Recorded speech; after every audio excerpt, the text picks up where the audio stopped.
Coucou mes gazelles, bienvenue pour cette capsule du week-end, j'espère que vous allez bien, que vous vous portez tous très bien et que votre semaine a été au top du top. Alors je commence cette petite capsule avec une petite parenthèse parce qu'en fait j'ai eu l'image au moment où j'ai brassé les cartes là d'une petite fille. Alors une petite fille magnifique comme tout, assise par terre, elle doit avoir quoi aller 2-3 ans, 2-3 ans. Elle est 4 ans grand maximum, mais plus 2-3 ans. Elle a la peau foncée, des bonnes petites joues. Elle a la peau foncée, des bonnes petites joues, des cheveux relevés, des cheveux noirs hein, relevés sur le dessus du crâne. Elle a un petit legging clair et un petit pull un peu dans les tons violets. Hein. Elle est assise par terre, elle a le regard baissé, il n'y a pas de jouet autour d'elle, d'accord? Il n'y a pas de jouet et j'ai la lettre M et la lettre P qui ressortent. Donc ça doit faire partie soit de son nom, soit de son prénom, soit du tien. Parce que visiblement on te dit elle attend, elle est là, elle attend. Elle est là, elle attend. Mais il n'y a rien autour d'elle, elle est assise par terre, elle attend en fait, c'est vrai. Hein, elle est toute calme, elle dit rien, elle bouge pas. Elle est toute proprêtre, toute magnifique. Et voilà, c'est une magnifique petite fille qui, on te dit, elle attend. Elle est là, elle est prête, elle attend. D'accord? Donc c'est censé parler à l'un de vous. Voilà, donc elle est là, elle est prête, elle attend. Visiblement, elle n'attend que toi. Donc c'est cool en fait, c'est magnifique. Hein? Je ferme la parenthèse.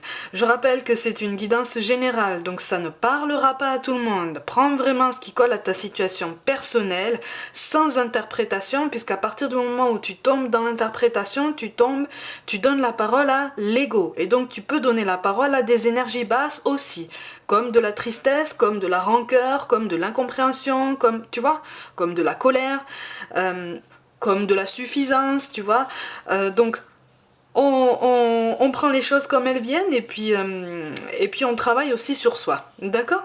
Allez, au niveau des énergies qu'on va rencontrer ce week-end, de quoi on te parle? De tempérance et de roi de coupe, tout tombe à l'envers. Bon, bon, on est frustré? Ok, d'accord. Oh là là là là là là, on est frustré au plus haut point. Oui. Bon, ça me fait rire parce que je viens juste de te parler d'énergie basse et de qu'il faut s'efforcer de laisser aller. Bon, là, on travaille en profondeur sur nous, là. Hein. On travaille en profondeur sur nous. Ah non, c'est pas la tempérance, c'est l'empereur. C'est pire. C'est pire. Bon, ça veut dire qu'effectivement, en face de toi, là, on voit une figure masculine, ça peut être une figure féminine, hein. Bon, en face de toi, bon, j'ai l'impression qu'en fait, pareil, on ne veut rien entendre. Le dialogue est un petit peu bloqué tant au niveau personnel que professionnel. Hein. Mais là, c'est comme si on te disait, là, on est plus versé sur le professionnel. Là, on te dit attention, attention, parce que on n'est pas sur un timing divin qui n'est pas bon par rapport à ton avancée. On est sur un timing qui n'est pas bon par rapport à cette personne. Il y a quelque chose qui se passe pour cette personne qui la bloque en fait dans toute ouverture et dans toute disposition inhérente en fait à son poste et donc à ses responsabilités. Donc si tu essayes de te faire entendre de cette personne, elle t'entendra potentiellement, mais alors ça va rentrer par une oreille, ça va sortir par une autre, et entre-temps, tu risques de te prendre une petite remarque désobligeante, pas forcément justifiée, mais parce qu'en fait, cette personne est extrêmement fatiguée, elle est à bout. Hein, elle est au bout du rouleau, elle est au bord en fait du surmenage. Il y a quelque chose qui se passe dans le cercle familial de cette personne qui fait que là, au travail, elle n'est pas optimale. Hein. Elle n'est pas opérationnelle, elle est en pleine lutte, elle est en pleine résistance. C'est quand même une guidance du week-end, mais en fait, je te rappelle hein, que c'est censé... Le temps ne s'arrête pas à minuit, hein, si tu veux, au niveau des guidances. Hein. Donc au niveau des guidances quotidiennes et même au niveau du week-end, ça peut s'étaler un peu avant, un peu après. Hein. Donc ne t'attends pas en début de semaine à quelque chose de très flamboyant, avec potentiellement un collègue de travail ou un supérieur. D'accord? Non, parce que là, ça va pas, là. Là, ça va pas, ça va pas. Et puis c'est quelqu'un qui est fermé, donc qui va refuser toute aide. Tu vois? Alors pour certains d'entre vous, vous êtes amis, vous êtes aussi bien collègues de travail que amis. Et alors pour une toute petite partie d'entre vous, et là c'est très très précis, les questions de cousins. C'est comme si vous étiez cousin, cousine et que vous travailliez ensemble. Donc c'est comme si en fait vous alliez dire non mais les liens de la famille font que tu vas pouvoir me parler. Sauf qu'en fait en face de toi la personne, tu vas avoir affaire à un mur. D'accord? Cousin, ami, collègue, tout ce que tu veux, tu vas avoir affaire à un mur, de toute façon. Parce que c'est quelque chose de tellement personnel et c'est quelque chose qui la touche tellement que cette personne ne voudra pas en parler. Il y a une notion de fierté aussi et quelque part on a honte alors que il n'y a aucune raison d'avoir honte. Tu vois? Mais il y a quelque chose qui se passe dans le cercle proche, le cercle familial de cette personne qui fait qu'elle est pas spécialement optimale, elle est pas opérationnelle de toute façon pour un temps. On t'appelle aussi en ce sens-là, à la tolérance peut-être, à un certain seuil de tolérance, à un certain seuil de patience. Parce que regarde, tu vois, c'est quelqu'un qui... Moi, je ressens quelqu'un qui se met vraiment, vraiment à l'écart, en fait. Hein. C'est quelqu'un qui se met vraiment à l'écart et qui a du mal à s'y retrouver. Elle a du mal vraiment, vraiment à s'y retrouver. Alors, pour certains d'entre vous, et ça c'est une petite parenthèse aussi, on est dans un relationnel aussi bien amical, sentimental que familial, tu vois, sauf qu'il y a un décalage, en ce sens que votre dialogue à tous les deux, votre axe de pensée à tous les deux n'est pas adapté à la meilleure des avancées si vous souhaitez avancer ensemble. Tu vois, donc l'un de vous deux se braque dans un silence, mais parce qu'en fait c'est pareil, beaucoup de choses se passent aussi au niveau personnel chez cette personne là, donc c'est une personne qui se sent débordée, vraiment là c'est une personne qui se sent vraiment acculée, hein, au pied du mur et qui sait pas comment faire, mais qui a tellement de fierté qu'elle ne demande aucune aide. Et de l'autre côté, peut-être que c'est toi qui reste en fait dans une image idéalisée, dans une image du passé, ou en tout cas tu donnes cette impression en fait de vouloir rester sur un passé qui n'est plus. Un passé qui peut se transformer pour de meilleurs lendemains. Encore une fois, on ne parle pas simplement du sentimental, hein, ça peut être amical, ça peut être un passage à vide entre deux amis, hein. Mais encore une fois, lâche peut-être certains idéaux du passé parce que ou sois plus clair dans ta façon de t'exprimer parce qu'en fait on croit que tu es bloqué sur un passé, on croit que tu es focalisé sur quelque chose qui ne reviendra potentiellement pas, d'accord? Quand je dis quelque chose qui ne reviendra potentiellement pas, je parle peut-être de l'intensité d'une complicité ou d'une complicité qui est amenée à se transformer. Donc pas à disparaître, mais si elle est mise à mal en ce moment, c'est qu'elle est amenée à se transformer. D'accord ? Eh oui, il y a un changement au niveau d'un état d'esprit. Alors pareil, on te parle d'une prise de conscience par rapport à quelqu'un, comme si vous vous croyiez tous les deux acquis, en fait, comme si tu croyais, toi comme la personne en face de toi, le dialogue bien établi, bien installé et presque inébranlable, tout domaine confondu, et là tu te rends compte que non en fait, hein. Donc là tu te rends compte que non et qu'à un moment donné il va falloir aussi compter sur toi-même, sur ton potentiel, sur ta capacité à t'adapter. Bon, de toute façon il y a beaucoup de doutes qui habitent, j'ai l'impression qu'il y a beaucoup de doutes qui habitent la personne qui se met en retrait, tout domaine confondu, donc y compris le domaine professionnel. Personne avec laquelle normalement tu es censé communiquer de façon quotidienne et très régulière, très constante. C'est quelqu'un qui se met énormément en retrait. Donc encore une fois, hein, on te rappelle à l'importance de la tolérance et de la bienveillance parce que c'est quelqu'un qui encore une fois est submergé par quelque chose qu'il ou elle ne maîtrise pas.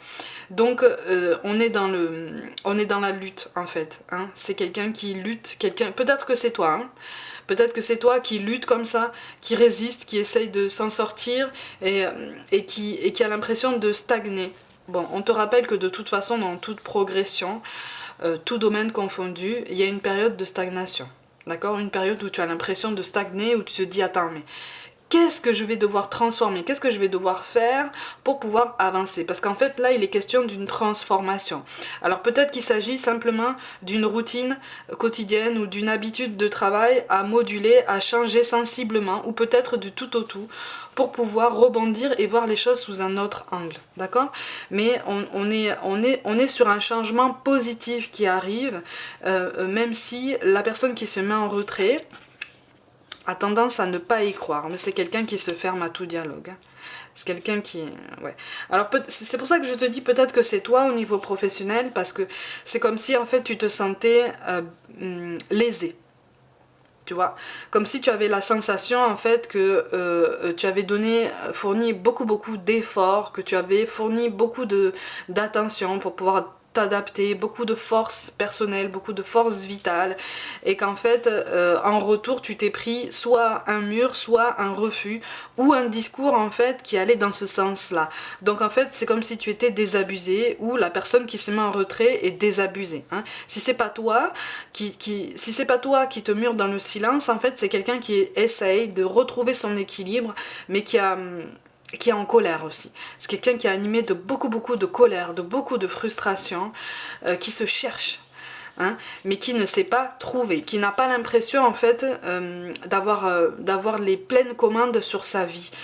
C'est quelqu'un qui rencontre, encore une fois le professionnel ressort beaucoup, c'est quelqu'un qui rencontre une déconvenue au niveau professionnel, ou quelque chose qui le déstabilise, tu vois, qui la déstabilise, quelque chose sur lequel cette personne se pose beaucoup de questions. Alors par contre c'est une personne qui est extrêmement persévérante, qui essaye d'être le plus constante possible, qui essaye d'avoir un travail vraiment toujours égal au niveau de la qualité, si ce n'est pour aller crescendo. Mais il y a beaucoup de fatigue, une fatigue nerveuse, une fatigue physique, une fatigue émotionnelle. Pour moi là c'est quelqu'un qui a aussi cette responsabilité d'encadrer un groupe. Alors soit oui, il y a une notion d'encadrement, alors pas forcément dans des schémas très traditionnels, mais il y a une notion d'encadrement. Si c'est toi qui te sens fatigué, on te conseille peut-être pour ce week-end de prendre un petit peu de temps pour toi, d'essayer de respirer un petit peu, essayer de retrouver peut-être un petit peu de sommeil, de te réguler par rapport à tout ça, pour pouvoir retrouver un équilibre et surtout un petit peu plus de confiance en toi et en ton relationnel. Et ouais. Alors pour certains d'entre vous, effectivement, on a été déçus. Alors on est aussi bien sur l'amical que même sur deux membres de la même famille. On est déçu par rapport à l'autre. Alors peut-être que cette personne est en face de toi, en fait, si elle se met en retrait, c'est tu as dit ou tu as fait quelque chose, visiblement, qui l'a déçu ou qui l'a blessé. Peut-être que ça a été durant une conversation un petit peu houleuse et que les mots ont dépassé peut-être tes pensées. Peut-être que c'est dans une situation, peut-être qu'on lui a rapporté quelque chose qui n'est pas forcément fondé, qui n'est pas forcément vrai, mais il ou elle n'a pas cherché pour l'instant, à avoir ta réponse à toi. Peut-être que c'est toi qui n'as pas cherché à avoir cette réponse de la source, de la personne concernée, et donc tu es blessé, tu es vexé en fait, hein. Tu es vexé, tu as été piqué, quelque chose qui t'a piqué de toute façon, et qui fait que de toute façon il y a une mise en retrait, mais il y a beaucoup de solitude quand même malgré tout, hein. Il y a de la frustration, il y a de la solitude, pense à toi. Essaye de ralentir le rythme un petit peu ce week-end peut-être. De prendre un peu l'air, de travailler ton état d'esprit, de travailler ton estime de toi. Voilà, c'est ça. Alors, deux cartes sont tombées, je te les mets quand même les deux. On a l'aimante et on a la prompte qui est tombée à l'envers. Donc effectivement, il y a une situation qui n'avance pas, soit au niveau personnel, soit au niveau professionnel. Et donc du coup, alors pour certains c'est lié, il est question d'une expansion professionnelle en association avec un membre de la famille. Il y a quelque chose qui n'avance pas, parce qu'on n'arrive pas à se mettre d'accord, hein, de toute façon. On n'arrive pas, on a peur de ne pas tenir les délais. On a peur de, voilà, on a peur de ne pas réussir, on a peur tout simplement de l'échec en fait, hein. On a peur de prendre un risque en fait. Au niveau relationnel, tu vois, tu as l'aimante. Donc tu as, pour certains d'entre vous, soit c'est toi, soit c'est en face de toi qu'on est déçu. On est déçu, d'un manque d'implication, on est déçu d'un déséquilibre, on a peur aussi. Pour certains, on n'est pas déçu, on a peur, on met des barrières de suite par rapport à quelqu'un qu'on vient tout juste de rencontrer ou avec lequel ça commence à devenir un petit peu plus intense. On commence à avoir peur parce que on a peur de retomber dans un déséquilibre affectif, dans un déséquilibre émotionnel, et donc d'être la seule personne à donner de toutes ses forces, la seule personne à donner de l'attention et de la tendresse. Hein. Bon, on te demande de toute façon d'essayer de réfléchir un petit peu sur ça ce week-end. Hein, pour essayer de faire la part des choses. De toute façon, avec le Joker, il est question d'un changement. Alors ça mettra le temps que ça mettra, hein, mais le changement arrive. Hein. Ben tiens, regarde. Le mot-clé pour certains, la famille. Pour d'autres, on est sur une même famille d'âmes, hein, c'est aussi pour ça. C'est pas parce qu'en fait, il faut sortir de cette certitude que si on fait partie de la même famille d'âmes, tout va couler, tout va rouler comme... tout va aller comme sur des roulettes, tout va être simple, tout va être fluide. Non, justement, si vous êtes de la même famille d'âmes, c'est que vous traversez les mêmes nœuds karmiques, potentiellement les mêmes enseignements spirituels, hein, dans cette incarnation. Sauf que chacun a sa façon de gérer tout ça, donc à un moment donné, effectivement, il peut y avoir des désaccords, sauf qu'en fait, vous êtes sur le même trajet. D'accord?